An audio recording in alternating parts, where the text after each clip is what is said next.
Price the Lord, hallelujah. പ്രിയ സഹോദരങ്ങളെ, ഇന്ന് നാം ധ്യാനിക്കുന്നത് ദാനിയേലിൻ്റെ പുസ്തകം 10:19. അവിടെ ദൈവമായ കർത്താവ് ശരിക്ക് നമ്മോട് പറയുന്ന ഒരു വചനമായിട്ടാണ് നമ്മളത് മനസ്സിലാക്കേണ്ടത്. അവിടെ വചനം പറയുന്നത് എങ്ങനെയാണ്? ഏറ്റവും പ്രിയപ്പെട്ടവനായ മനുഷ്യ, അതായത് സ്വർഗം നമ്മെ വിളിക്കുന്നതാണ്. ഏറ്റവും പ്രിയപ്പെട്ടവനായ മനുഷ്യ, നീ ഭയപ്പെടേണ്ട, നിനക്ക് സമാധാനം. രണ്ട് കാര്യങ്ങളാണ്.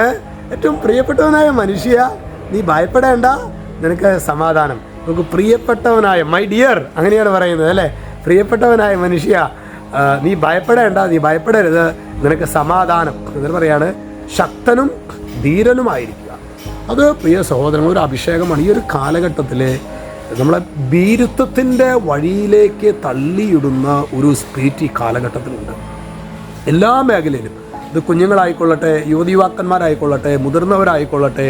അതായത് നോക്കുമ്പോൾ പ്രകടമായ ഒരു ധീരശാലിയാണെന്നൊക്കെ തോന്നിയാലും ഉള്ളിലെ പൊള്ള എന്ന് പറയില്ലേ, പുറത്തൊക്കെ ചിലപ്പോൾ ഭയങ്കര എന്നൊക്കെ പറയും ചിലപ്പോൾ. പക്ഷേ ശരിക്കും ഉള്ളിൽ ഭയം ഉള്ള ഒരവസ്ഥ പ്രിയ സഹോദരങ്ങൾ ഈ കാലഘട്ടത്തിലുണ്ട്.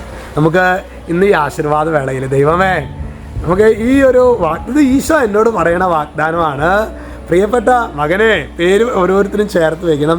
പ്രിയപ്പെട്ട സജു, പ്രിയപ്പെട്ട ഫ്രാൻസിസ്, പ്രിയപ്പെട്ട കൊച്ചു ത്രേസ്യ, പ്രിയപ്പെട്ട സിസിലി, നീ ഭയപ്പെടേണ്ട, നിനക്ക് സമാധാനം, ശക്തനും ധീരനുമായിരിക്കുക.